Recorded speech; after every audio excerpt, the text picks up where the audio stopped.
भारत माता की जय। भारत माता की जय। भारत माता की जय। वंदे वंदे वंदे। सबसे पहले मुझे यहां बुलाने के लिए आप सबका धन्यवाद करता हूं, विशेष रूप से जितेंद्र नंदा जी का, रविंदर गोयल साहब का, यहां बुलाने के लिए, संपर्क करने के लिए आदरणीय, सबसे पहले आपने मुझे संपर्क किया इसलिए आपको धन्यवाद देता हूं। यहां कई लोगों को मैं जानता हूं, कहीं न कहीं मुलाकात हुई है। आप सबको प्रणाम करता हूं और बड़ी अच्छी बात यह है कि यहां 50% रिजर्वेशन भी है। सरकार 33% का प्रयास कर रही है, यहां तो मुझे 50%, बल्कि हाँ 50% तो पूरा पूरा है। तो सभी बहनों को प्रणाम करता हूं। आपसे जी कुछ कहना चाह रहे हैं? अच्छा,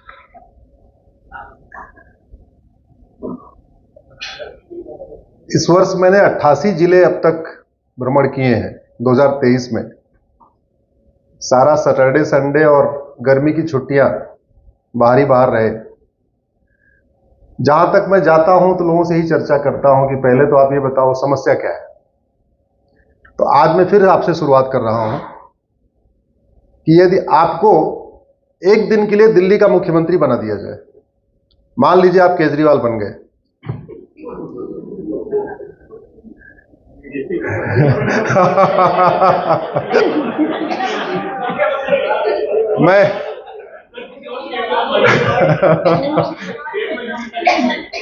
मैं आम आदमी पार्टी का संस्थापक सदस्य रहा हूं, इसलिए मुझे वही पार्टी पहले याद आई। तो मान लीजिए आपको बना दिया गया एक दिन के लिए, तो आप मुझे एक प्रॉब्लम बताइए, क्या आपको लगता है कि मैं दिल्ली ये प्रॉब्लम ठीक कर दूंगा एक दिन में? और शुरुआत किधर से करें? इधर से ही शुरू करते हैं। सर बताइए आप।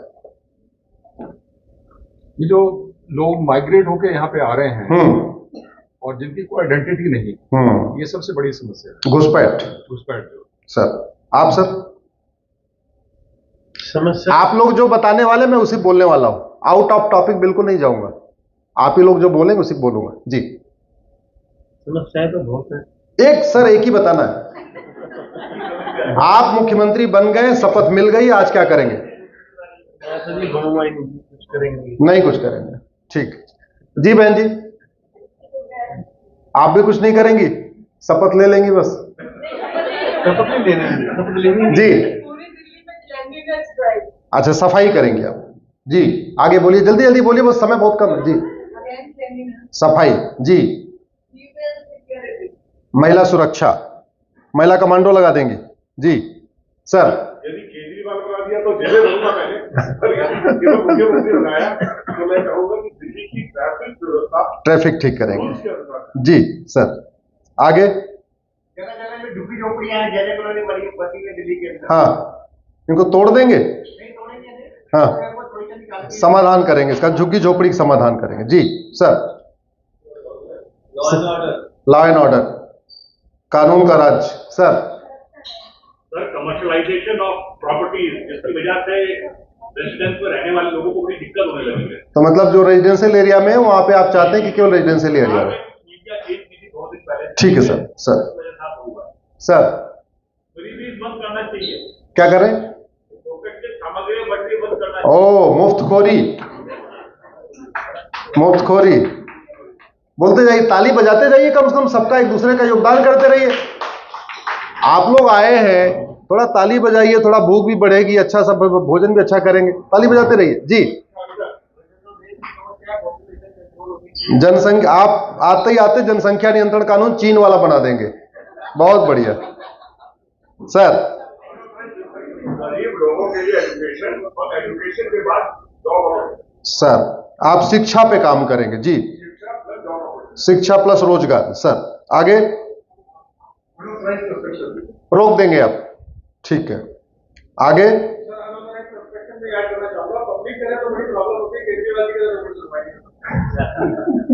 जी जी बहन जी बताइए, कुछ नहीं बोलना आपको? जी क्या करेंगे? Street dogs. अच्छा, ओ समझ गया। बांग्लादेशी और रोहिंग्या घुसपैठियों को बाहर करेंगे। घुसपैठियों को निकालेंगे। आपने अध्यक्ष जी को सपोर्ट किया है, अध्यक्ष जी का वही सवाल था, अध्यक्ष जी ने वही सवाल दिया। जी जी, पॉल्यूशन, पर्यावरण, करप्शन पे लगाम लगाएंगे जी। किसने बोला करप्शन पे? जरा जोर से ताली बजाइए। हाँ।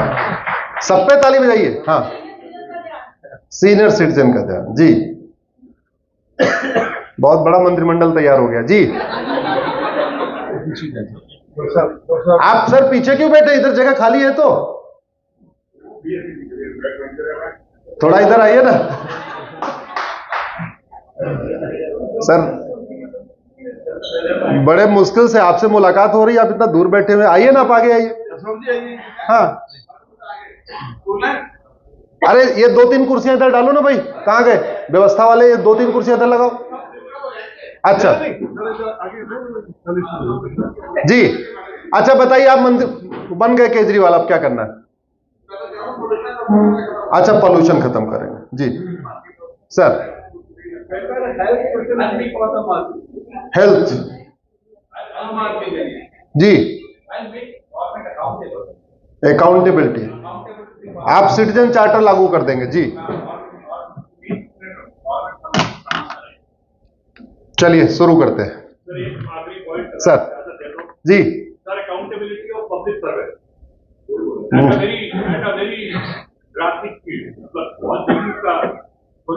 नौकरशाह को नौकरशाह बना देंगे, अभी वो मालिक बन के बैठा हुआ है। सीवेज सिस्टम ठीक कर देंगे।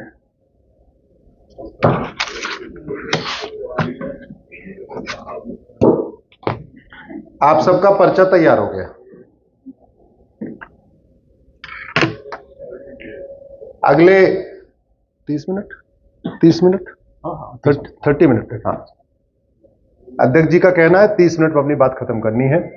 अगले 30 मिनट तक लगातार बोलते रहिए, बोलने में कोई दिक्कत नहीं है। जोर जोर बोलेंगे तो अच्छा रहेगा। आपकी बात रिकॉर्ड हो रही है, आपकी आवाज 5 करोड़ लोगों तक पहुंचेगी, इसकी गारंटी मेरी है। ठीक है, ये रोटरी क्लब का कार्यक्रम 5 करोड़ लोगों तक जाएगा। इंस्टाग्राम, फेसबुक, ट्विटर, यूट्यूब, अलग अलग माध्यमों से लगभग 300 के आसपास यूट्यूबर इसको डालेंगे अपने कार्यक्रम में, तो 5 करोड़ तक जाएगा। आग्रह यह है, मोबाइल बजना नहीं चाहिए और सवाल पूछने पे चुप रहना नहीं है, बोलना जरूर है। हम लोग हॉस्पिटल बनाते हैं और एक बात हम कहते हैं, prevention is better than cure. Hospital में प्रिवेंशन होता है या क्योर होता है? क्योर होता है, मतलब प्रिवेंशन नहीं होता। और हम कहते हैं prevention is better than cure. हम पुलिस स्टेशन बनाते हैं, पुलिस स्टेशन में क्राइम का प्रिवेंशन होता है या क्योर होता है? क्या होता है? जोर से बोलिए जरा। क्योर होता है, प्रिवेंशन नहीं होता। बढ़ावा भी होता है। हाँ, बढ़ावा भी होता है। नहीं, पुलिस स्टेशन में ना प्रिवेंशन होता है ना क्योर होता है, वहां तो दलाली होती है। जुडिशियल सिस्टम, जुडिशरी हमने किस लिए बनाया? प्रिवेंशन के लिए कि क्योर के लिए? जुडिशरी का रोल कब आता है? जब अपराध हो चुका होता है, विवाद हो चुका होता है, क्योर के लिए। आप मुझे वर्तमान व्यवस्था में कोई एक इंस्टीट्यूशन बताइए जो प्रिवेंशन कर रहा हो। दूसरा, आपने 10वीं तक या 12वीं तक जो कुछ पढ़ा उसका कोई एक लाभ बताइए। आपने बाबर, हुमायूं, तुगलक, गोरी, गजनी के बारे में पढ़ा, कोई लाभ हुआ? आपने a² + b² = 2ab पढ़ा, कोई लाभ हुआ? साइन थीटा कास थीटा पढ़ा, कोई लाभ हुआ? केवल गिनती पहाड़ा, इसके अलावा आपने अब तक जो पढ़ा है मुझे बताइए कि उसका कोई लाभ हुआ हो। आपने 12वीं तक, जो लड़का मेडिकल में चला गया उसको भी काम क्या आया बाद में, जो उसने बाद में एमबीबीएस के कोर्स में पढ़ा। इंजीनियरिंग वाले ने जो इंजीनियरिंग के कोर्स में पढ़ा, लेकिन जो प्राइमरी में पढ़ा उसका कोई एक कुछ यूटिलाइजेशन बताइए।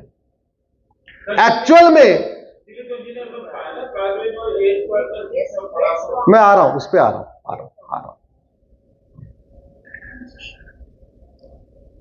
प्राइमरी जो होती है ये फाउंडेशन है, ये नींव है, ये शिक्षा नींव रखता है। हमने वो शिक्षा व्यवस्था नहीं लागू किया और सिंगापुर, जापान ने हमारा मॉडल उठा के रख दिया। मैंने जापान का एजुकेशन सिस्टम बहुत अच्छे तरीके पढ़ा है, देखा है, क्योंकि मैं मारुति में था तो लगातार बातचीत करने का मौका मिलता था। सिंगापुर का एजुकेशन सिस्टम समझा। अगर आप वर्तमान में जिसको बहुत अच्छा देश मानते हैं, सिंगापुर को अच्छा मानते हैं, कोरिया को अच्छा मानते हैं, जापान को अच्छा मानते हैं, काफी हद तक भाई वहां लोग बड़ा ईमानदारी से रहते हैं, सब अपने अपने स्वधर्म का पालन करते हैं, सब अपनी अपनी ड्यूटी को निभाते हैं, क्राइम नहीं करते, भाई भाई का मर्डर नहीं करता। तो क्यों? क्योंकि शिक्षा व्यवस्था प्रिवेंशन है, जुडिशियल सिस्टम उसका क्योर है। शिक्षा हमारे देश में संस्कारी है ही नहीं। हमारे देश में शिक्षा का 3 मॉडल है, एक मदरसा मॉडल है, एक मिशनरी मॉडल है, एक मैकाले मॉडल है। सीबीएसई मैकाले मॉडल है, आईसीएसई मिशनरी मॉडल है, मदरसा मॉडल है। प्राइमरी के सिलेबस में जो हमारे जीवन में काम आ सकता था, क्या देखना है क्या नहीं देखना है, क्या सुनना है क्या नहीं सुनना है, क्या भोजन करना है क्या नहीं करना है, डूज और डोंट, हमने अपना इंप्लीमेंट ही नहीं किया। तो कायदे से आप देखिए, आज हमारा जो कुछ है सब कुछ गुलामी वाला है। शिक्षा व्यवस्था हमारी गुलामी वाली चल रही, चिकित्सा व्यवस्था हमारी गुलामी वाली चल रही है, पुलिस व्यवस्था हमारी गुलामी वाली चल रही है, न्यायिक व्यवस्था हमारी गुलामी वाली चल रही है, प्रशासनिक व्यवस्था गुलामी वाली चल रही है। अंग्रेजों ने टैक्स कलेक्ट करने के लिए कलेक्टर बनाया था, वो कलेक्टर सिस्टम आज भी चल रहा है। अंग्रेजों ने लाठियों से पीटने के लिए पुलिस एक्ट बनाया 1861 में, वो पुलिस एक्ट आज भी चल रहा है। अंग्रेजों ने यहां की संस्कृति को नष्ट करने के लिए सारे गुरुकुल बंद करा दिए, वैदिक स्कूल बंद करा दिए, संस्कृत भाषा को एकदम 3rd क्लास बना दिया, इंग्लिश को प्रमोट कर दिया, आज भी चल रहा है।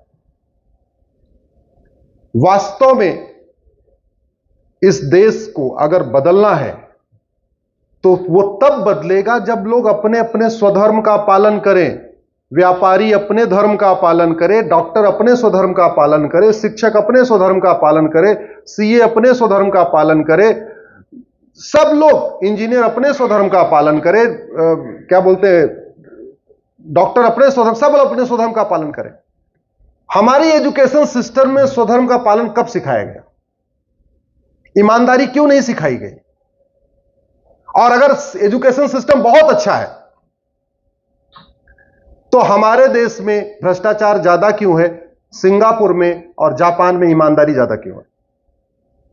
राम की धरती भारत, कृष्ण की धरती भारत, महावीर की धरती भारत, गौतम बुद्ध की धरती भारत, सारे देवी देवता भारत में पैदा हुए, शंकराचार्य जी भारत में पैदा हुए, सारे वेदों की रचना भारत में हुई, पुराणों की रचना भारत में हुई, भगवत गीता भारत में हुई, रामायण रामचरितमानस भारत में हुआ।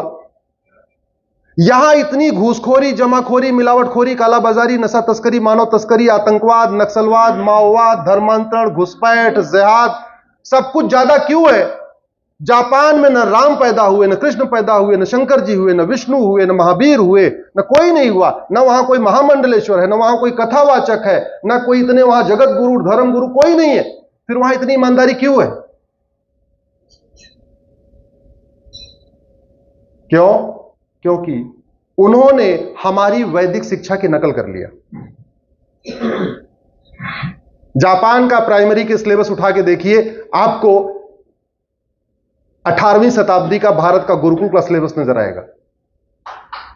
18वीं शताब्दी में भारत में जो पढ़ाया जाता था, वर्तमान समय में जापान में प्राइमरी में वही पढ़ाया जाता है। Health science, nature science, environment, safety, ये सब कुछ पढ़ाया जाता है प्राइमरी में।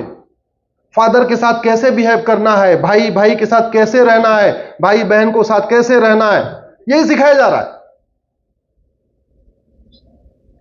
और हमारी भगवत गीता वो पढ़ा रहे हैं, हमारे रामचरितमानस का उत्तरकांड वो पढ़ा रहे हैं।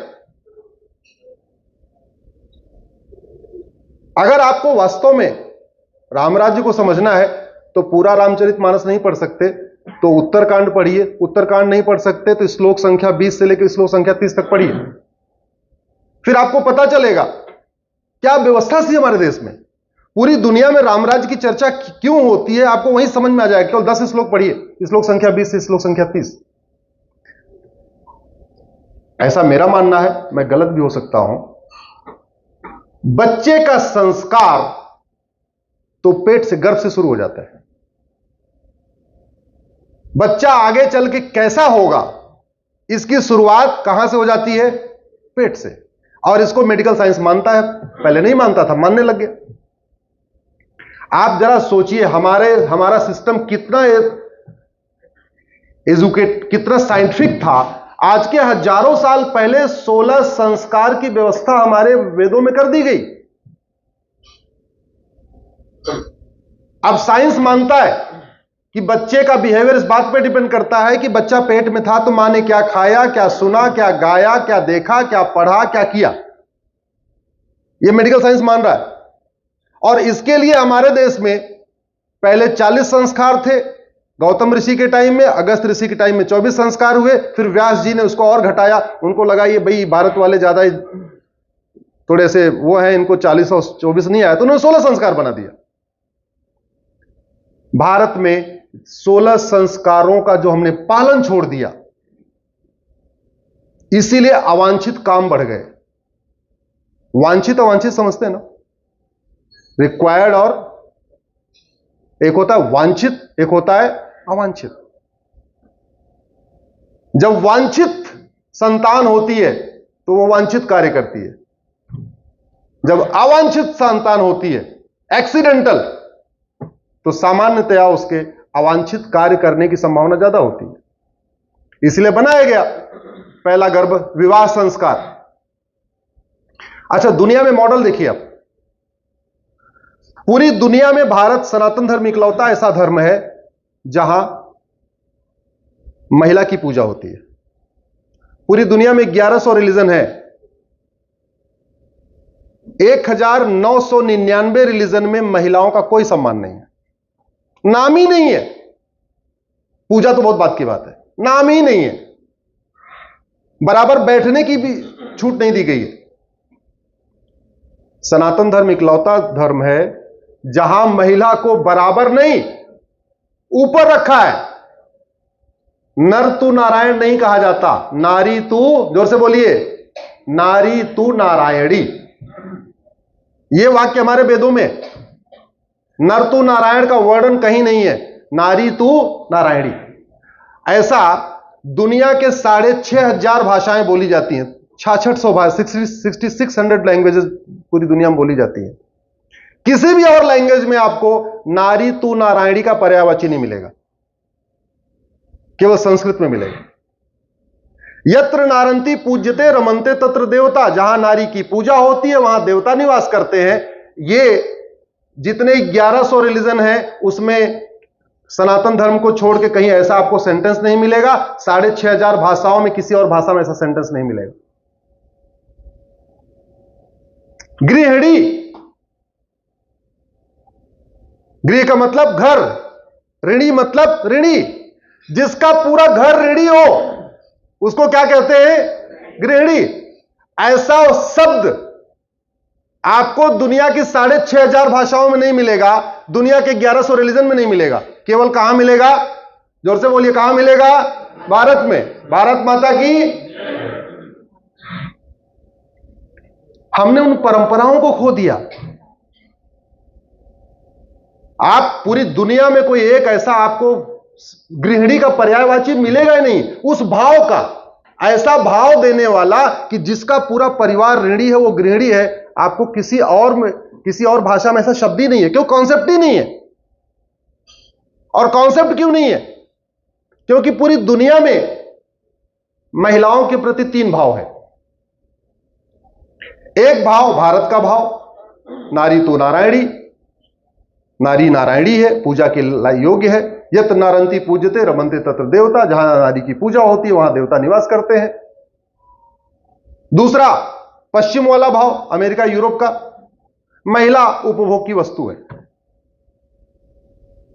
महिला समान है, उसको इक्वल राइट है, लेकिन वो पूजा उजा की योग्य नहीं है, उसका पूजा उजा से कोई लेना देना नहीं, वो उच्च भी नहीं है, कुछ नहीं है, उपभोग की वस्तु है, लाइक ए प्रॉपर्टी। तीसरा भाव खाड़ी देशों का है, महिला कोई पूज्य नहीं है, महिला उपभोग की वस्तु है। अरब देशों में और खाड़ी देशों में केवल इतना अंतर है, वेस्ट का मानना है कि महिला उपभोग की वस्तु है लेकिन पब्लिक प्रॉपर्टी है, कोई भी यूज करे कोई दिक्कत नहीं। खाड़ी देशों में भाव है महिला उपभोग की वस्तु है लेकिन केवल मेरी पब्लिक प्राइवेट प्रॉपर्टी है, मेरे अलावा कोई देखे भी ना इसको, इसलिए ऊपर से लेकर नीचे तक पूरा आंख भी कोई ना देख पाए, ये भाव है। और हमारे यहां साल में 2 बार नवरात्रा, बिना कन्या पूजन के नवरात्रा पूरा होता है क्या? होता है क्या? नहीं। कोई और त्योहार बताइए जहां लड़कों की पूजा होती हो, है कोई त्योहार? और दुनिया में कहीं और बताइए जहां लड़कियों की पूजा होती हो। हमारा गौरव देखिए, राज्यों के नाम पे राजकुमारियों का नाम होता था, किसी राजकुमार का नाम किसी राज्य पे नहीं था, सारी राजकुमारियों का नाम राज्य पे था। कौशल राज्य तो राजकुमारी, जोर से बोलिए, कौशल्या। सौमित्र राज्य राजकुमारी सुमित्रा। पांचाल राज्य तो राजकुमारी, गंधार राज्य तो राजकुमारी। यह हमारी संस्कृति रही है। हम उस संस्कृति से इतना दूर हो गए, हमें लगा हमारा सब बेकार है, वो पश्चिम वाला अच्छा है, अमेरिका यूरोप वाला अच्छा है, जहां महिला को उपभोग की वस्तु मानते। अच्छा, 1100 रिलीजन में किसी और रिलीजन में जाए बताइए जहां विवाह को पवित्र बंधन माना गया हो। 7 जन्मों का छोड़ दीजिए, वो तो कहीं है ही नहीं है। मैं तो कह रहा हूं जहां यह लिखा हो विवाह एक पवित्र बंधन है, सनातन धर्म को छोड़ के बाकी सारे रिलीजन में विवाह को एक कॉन्ट्रैक्ट माना जाता है। हर जगह कॉन्ट्रैक्ट माना जाता है, और जो चीज कॉन्ट्रैक्ट है वो तो कभी तोड़ लो कभी जोड़ लो, पूरी दुनिया में ही चल रहा है। हमारी संस्कृति, हमारी सभ्यता एक दिन में नहीं आई है, हजारों साल शास्त्रार्थ के बाद, चर्चा के बाद तब वो विकसित हुई। लेकिन हमसे जो गलती हुई, हमारे शासकों से जो गलती हुई, आजाद तो हो गए लेकिन उन्होंने शिक्षा व्यवस्था को नहीं बदला, वही पढ़ा रहे। मेरा बेटा 12वीं में 20 साल है, एक दिन मैं उसकी किताब देख रहा था, आईसीएसई बोर्ड से है, पता नहीं कौन सी स्टोरी है, ध्यान नहीं आ रहा है, कोई बाहर की स्टोरी है, उसको पढ़ रहा था। क्यों पढ़ रहा है? उससे भारत से कोई लेना देना नहीं। एजुकेशन रिफॉर्म पहले करना था। 16 संस्कार की व्यवस्था जो गुलामी के 700 साल में विलुप्त हो गई थी, उसको दोबारा इंप्लीमेंट करना था। आप जरा सोचिए ना, कितनी अच्छी व्यवस्था। भारत में विवाह एक पवित्र बंधन है, बाकी जगह क्या है? कॉन्ट्रैक्ट। आश्चर्य की बात, लाइट मोड में बता रहा हूं आपको, भारत में जो बुद्धिजीवी है ना, कहते हैं भाई ये कॉन्ट्रैक्ट पे नौकरी नहीं होनी चाहिए, सबको परमानेंट करना चाहिए। वो भी कॉन्ट्रैक्ट मैरिज का विरोध नहीं करते। समझ रहे होंगे आप, भारत में है ना बहुत सारे वामपंथी, कहते हैं हर फैक्ट्री में जिसकी नौकरी होनी चाहिए, क्या होनी चाहिए? परमानेंट। नौकरी परमानेंट चाहिए, लेकिन दूसरी तरफ शादी कॉन्ट्रैक्ट हो रही है, कॉन्ट्रैक्ट हो रही है, जब मन हो रहा है टूट रहा है, उसके खिलाफ नहीं बोलते।